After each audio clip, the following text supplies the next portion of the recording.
Sonic and the Secret Rings and Sonic and the Black Knight.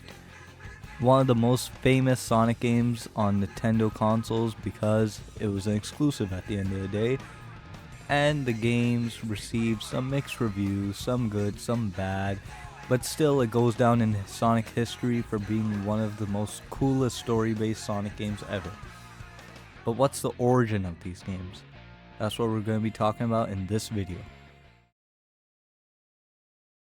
Originally, when Sonic 06 had to come out, Sega was developing a version of Sonic 06 on the Nintendo Wii, but the port was cancelled. Possibly the Wii wasn't powerful enough to run the game without the graphics, textures, and other things being heavily watered down.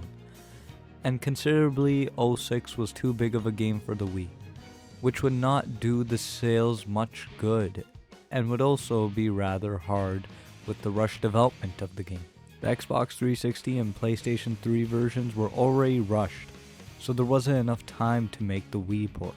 So Sonic Team decided to shelve Sonic 06 for the Wii and decided to break Sonic Team into divisions to make it where some are working on another Sonic game in place for 06 on the Wii, and Sega always wanted a Sonic game with the theme of quote-unquote Arabian Nights tales, and the team to break into divisions will also be a possible cause for 06 to do so bad in development because of the lack of developers.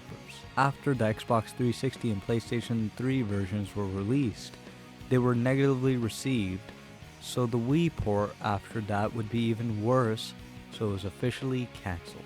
In my opinion, if they never planned something for the Wii and all hands would be on deck for 06, then Sonic 06 will have been the best Sonic game of all time, and love me or hate me for it, but P06 is a proper example. If truly free, be stopped never through all that's happening. Sonic and the Secret Rings is a video game developed by Sonic Team and published by Sega for the Nintendo Wii. It was released in 2007 and is part of the Sonic the Hedgehog series. The game's storyline is centered around Sonic being transported into the world of the Arabian Nights after opening a magic book called quote-unquote the Arabian Nights. In the game, Sonic encounters a genie named Shara who informs him that the evil Eraser Jinn is trying to escape the book and wreak havoc in the real world. Sonic is tasked with collecting the 7 world rings, powerful artifacts that can grant wishes, in order to stop Eraser Jinn and save both the Arabian Nights world and his own. Gameplay in Sonic and the Secret Rings takes place in a series of linear levels that are influenced by the Arabian Nights theme. Players control Sonic as he automatically runs through the levels, and the goal is to guide him through obstacles, defeat enemies, and reach the end of the stage within a certain time limit. The game utilizes the Wii's motion controls, allowing players to tilt and shake the controller to perform various actions like jumping, attacking, and using special abilities. Sonic and the Secret Rings received mixed reviews from the critics, with praise for its visuals, soundtracks, and innovation, but criticism for its controls and repetitive gameplay. It is notable for its unique Arabian Nights setting and its attempt to incorporate motion controls into Sonic's gameplay. Which I don't know how you all feel about this, but if Sonic and the Secret Rings did not have motion controls and the sensitivity was more stable, then the game would have been amazing review-wise. But the best song from the game has to be quote-unquote The Palace That Was Found, and is playing currently as we speak. The origin of Sonic and the Black Knight lies in Sega's desire to attempt again to create a new Sonic game with a different theme and setting. The game was developed by Sonic Team and released for the Nintendo Wii in 2009 as part of the Sonic the Hedgehog series. The concept for Sonic and the Black Knight was to take Sonic, the iconic blue hedgehog, and place him in the world of Arthurian legend. The game draws inspiration from the tables of King Arthur and the Knights of the Round Table.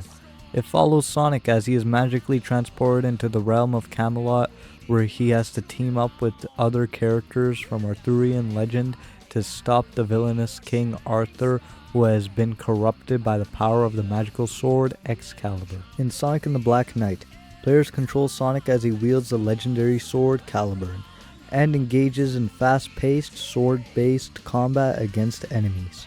The game combines platforming elements with swordplay mechanics, allowing players to perform various sword attacks, blocks, and special moves using motion controls on the Wii Remote. The game features a campaign with multiple levels set in different areas of the Arthurian world, including familiar locations like Camelot Castle and the Knight's Table. Throughout the game, Sonic encounters various characters from Arthurian legend such as Sir Lancelot, Sir Galahad, and Sir Percival, who aid him on his quest. Sonic and the Black Knight received mixed reviews from critics. While praised for its visuals and soundtrack, the game faced criticism for its motion controls and repetitive gameplay. Nevertheless, it remains an interesting entry in the Sonic series for its unique Arthurian setting and its attempt to incorporate swordplay mechanics into Sonic's gameplay, which personally was very fun. Sales figures for Sonic and the Secret Rings indicate that it was a commercial success. By the end of March 2007, just over a month after its release, the game sold about 1.12 million copies worldwide. While specific figures for individual regions are not readily available, the game's sales were generally considered positive. Sales data for Sonic and the Black Knight is somewhat limited. However, the game did not perform as well commercially as Secret Rings. It received relatively lower sales figures compared to the other Sonic games. While exact sale numbers are not widely available, the game's reception and sales were generally considered underwhelming. For Sonic and the Secret Rings, the Metacritic score is 69 out of 100 based on 61 reviews.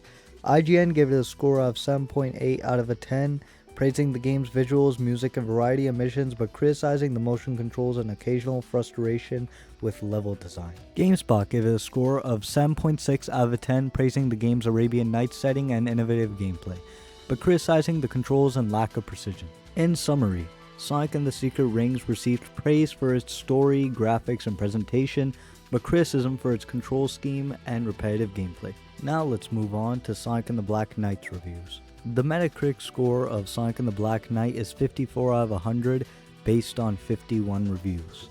IGN gave it a score of 3.9 out of 10, criticizing the motion controls, unresponsive swordplay, and repetitive level design. GameSpot gave it a score of 4.5 out of 10, criticizing the imprecise controls and lack of depth in gameplay mechanics. The game received mixed negative reviews, with criticism direct towards its controls, gameplay mechanics, and lack of innovation. In summary, both Sonic and the Secret Rings and Sonic and the Black Knight received mixed reviews from critics. While they were praised for their visuals, music, and unique settings, the motion controls, imprecise gameplay, and repetitive level design were commonly criticized. Despite mixed reception, some players still enjoyed these games for their distinct concepts and the inclusion of Sonic in different settings. So, there is actually a third Sonic storybook game, and it's right in front of us.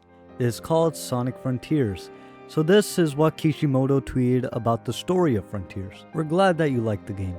I wasn't particularly conscious of Persona 3 when creating the plot of the story. The plot is inspired by a Japanese folktale, so I don't know if you know it, but it's a story called Rabbit in the Moon. And if you read the story called The Rabbit on the Moon, then you see a lot of similarities of how the rabbit is equivalent to Sonic and the beggar is Sage in this story. And just look at the theme and tone of Frontiers, it fits the storybook games. Even here you see Sonic's pose is the same as Secret Rings and Black Knight. The storybook games had to be one of the best parts in the Sonic franchise, but the only thing that didn't give them the respect that they deserved is the lack of good controls. Overall, if these games were to be ported or remastered on the Nintendo Switch, then the games would have justice. Despite everything, Sonic and the Secret Rings and Sonic and the Black Knight have to be one of the best stories in the entire franchise, and the theme and tone were perfect for both games, and I really hope Sega decides to bring these games back in some sort of way or form. But yeah, so thank you all so much for the support. I could actually see that my channel has over 100,000 total views, which is actually amazing. Thank you all for that. Thank you for all the love and support, and it means a lot. It means the world. And this channel, I like to interact with you all, so whatever you guys want to see, just let me know in the comments down below. I'll always do it. I'll always keep to my promise. I'll always reply and everything. And whoever wants a shout out, I'm more than happy to give them a shout out if they want. And just please guys, could you please subscribe? That's all I'm asking, because of course this channel is doing very good so far, and as you all know is that this channel, all it needs is to have 1k subs, and then we're good, and then we're gonna be at a good pace. So please like, share, and subscribe for more Sonic content. And if you want any more origin stories on any of these games, I'll be happy to do it, whether it's on Sonic Unleashed, Sonic Adventure series, Sonic Boom series, or even Sonic Frontiers, considering that Sonic Frontiers went through years early of leaks and everything. So yeah, that would be pretty fun. So please like, share, and subscribe, and until next time.